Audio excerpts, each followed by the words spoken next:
2026 సంవత్సరం ఏప్రిల్ నెల మరి పరాభవనామ సంవత్సరం 2026 పరాభవనామ సంవత్సరం ఏప్రిల్ నెల ధనస్సు రాశి ఫలితాలు చెప్పుకుందాం.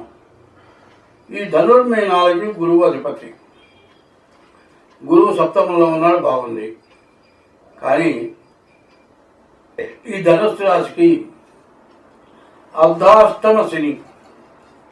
ఈ శని పూర్తిగా బాగాలేడు. తర్వాత కుజుడు బాగాలేడు. శని కుజుడు పూర్తిగా బాగాలేడు. ఈ శని వల్ల కుజుడు వల్ల విపరీతమైన ఖర్చులు, అనారోగ్యాలు, యాక్సిడెంట్లు, ఎముకలు విరగటాలు, ఆపరేషన్లు జరగటాలు, ఇటువంటివన్నీ కూడా జరగడానికి బాగా అవకాశం ఎక్కువగా కనపడుతుంది. ఈ రాశి వాళ్ళకి రాహువు గురువు తప్పితే ఏ గ్రహం బాగలేదు. రాహువు వల్ల డబ్బులు నిలబడతాయి. గురువు వల్ల విద్య, ఉద్యోగం, విదేశీయానం ఇట్లాంటి వాటికి ఉపయోగపడుతుంది. కానీ శని కుజుల వల్ల విపరీతమైన బాధలు పెరుగుతాయి, నష్టాలు ఎక్కువగా ఉంటాయి. కనీసం ఏమీ లేదండి, కాలు వెనుకబడ్డది, మడివి దగ్గర ఎముక చిట్లింది, అంతే, ఏం లేదు. దానికి కట్టు కడితే 6 నెలల దాకా తగ్గదు. 3 నెలలైనా కాలు కింద పెట్టద్దు అంటాడు. కనీసం బాత్రూంలోకి వెళ్తాడు, ఇది మళ్ళీ కట్టు చెడిపోతుంది. మళ్ళీ 3 నెలల కట్టు, 6 నెలలు. ఈ 6 నెలలు తిరిగి కూర్చుంటే ఎట్లా జరుగుతుందండి? తగిలిన దెబ్బ చిన్న దెబ్బే. ఆపరేషన్ చేసి కట్టు కడితే 15 రోజుల్లో మళ్ళీ కాలు కింద పెట్టచ్చు. చిట్లింది కట్టుకోవాలి అంటే మాత్రం 6 నెలలు కూడా కావట్లేదు. అంత ఘోరమైన పరిస్థితి కనపడుతుంది. మరి ఈ పరిస్థితుల్లో 2 గ్రహాలు బాగాలేవు. మరి 9 గ్రహాల్లో 2 గ్రహాలే బాగున్నాయి, 6 గ్రహాలు బాగాలేవు. మరి ప్రతి గ్రహం బాగుండాలా అని అడుగుతారేమో. మరి కళ్ళులో కన్ను కనపడకపోతే 2 కళ్ళు కనపడాల్సిందే. ఒక కన్ను కనపడితే ఒక పక్కే కనపడుతుంది, రెండో పక్కే ఉంటుందో తెలియదు. చెవుల్లో ఒక చెవు కనపడకపోతే రెండో పక్క గుద్దినా తెలియదు. 2 చెవులు బాగుండాల్సిందే. ముక్కులు వచ్చాడు, ఒక ముక్కు గాలి పీల్చలేకపోతే సైనస్ అంటారు, తలకాయ పగిలిపోయి నొప్పి వస్తుంది. మరి 2 చెవులు, 2 ముక్కులు, 2 కళ్ళు, నోరు, 7 పనిచేయాలి. ఈ శరీరంలో 7 భాగాలు ఒక తలకాయలో ఇచ్చాడు. ఈ తలకాయ ఒక్కటి ఏమవుతుంది? ఈ తలకాయలో మొహం రూపాలు చాలా ఇచ్చాడు. ఒక మనిషిని పోయిన మనిషి ఇంకో మనిషి ఉండడం చాలా కష్టం. మరి ఈ తలకాయకు ముసుగు వేసాను, కొన్ని దొంగతనం చేసేవాడు నల్లగుడ్డ ముసుగేసుకొని వస్తాడు.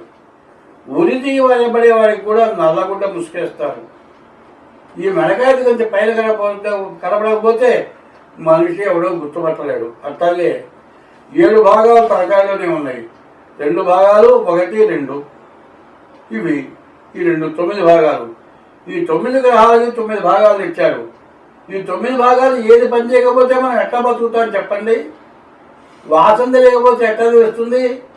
కుళ్ళిపోయిన వస్తువు రుచి కనుక్కుంటావా? అట్లాగే అన్నీ బాగుంటేనే మనిషి. ఏది బాగుండకపోయినా మనిషి కాదు. కొన్ని జీవరాశులకు కొంత జ్ఞానం ఇచ్చాడు. కుక్కకి కాలు విరిగిందనుకోండి, ఎగురుకుంటూ దిగుతుంది. వారం రోజుల తర్వాత మళ్ళీ మామూలుగా నడుస్తుంది. అంటే భగవంతుడు మెడిసిన్ వాడి శరీరంలోనే ఇచ్చాడు. వాడి శరీరంలో మనకు మాత్రం ఇవ్వలే, వైద్యం చేయాల్సిందే. మరి మనిషి అయిన వాడు ఏం చేయాలి? 84 లక్షల జీవరాశులు ఉన్నాయి. అన్ని జీవరాశులకి ఆహారం పెట్టే బాధ్యత మానవుడికి ఉంది. ఏ జీవరాశిని హింసించే బాధ్యత మానవుడికి లేదు. హింస అనేది దగ్గరికి రాకుండా చూడవలసిన బాధ్యత మానవుడికి ఉంది. మరి ఈ మానవుడు 2 కాల మనిషి. ఈ మానవుడు మానవత్వం కలిగి ఏ జీవరాశికి, పాముకి, తేలుకి కూడా అపకారం చేయకూడదు. పామును చంపితే కాలసర్పదోషం వస్తుంది. కాబట్టి ఈ మానవుడు 33 కోట్ల జీవరాశులకి అధిపతి. ఆకాశంలో తిరిగేది మరి 22 కోట్ల జీవరాశి, 22 లక్షలు. భూమి తిరిగేవి 22 లక్షలు, భూమి లోపల తిరిగేవి 22 లక్షలు, మరి సముద్రంలో తిరిగేవి 22 లక్షలు, మొత్తం కలిసి ఈ 64 లక్షల జీవరాశులకి ఒక మానవుడు అధిపతి. ఈ మానవుడు అధిపత్యం సక్రమంగా లేకపోతే ఈ మానవుడి మీద దైవం ఒక నిర్ణయం తీసుకొని హింసిస్తాడు. కాబట్టి ఈ ధనస్సు రాశి వాళ్ళే కాదు, ప్రతి మానవుడు కూడా ఏ జీవరాశికి అపకారం చేసే మనస్తత్వం లేకుండా ఉన్నట్లయితే గ్రహస్థితి బాగుంటుంది. ఈ రాశి వాళ్ళకి అర్ధాష్టమ శని, అర్ధాష్టమ కుజుడు పూర్తిగా ఇబ్బందికరంగా ఉంది. రాహుకేతుల మధ్యలో గ్రహాలు పడ్డాయి. రాహువు గురువు తప్పితే ఏ గ్రహాలు బాగాలేవు.